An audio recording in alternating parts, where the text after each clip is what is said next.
If you suddenly struggle to breathe even when resting or during light activity, your heart may not be pumping enough oxygen-rich blood. Shortness of breath often appears weeks or months before a heart attack. Some people even wake up at night gasping for air, which can be a warning of heart failure.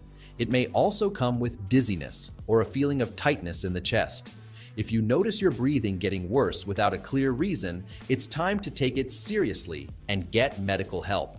Don't dismiss it as simple tiredness or aging. Persistent breathlessness is your body's way of signaling heart trouble.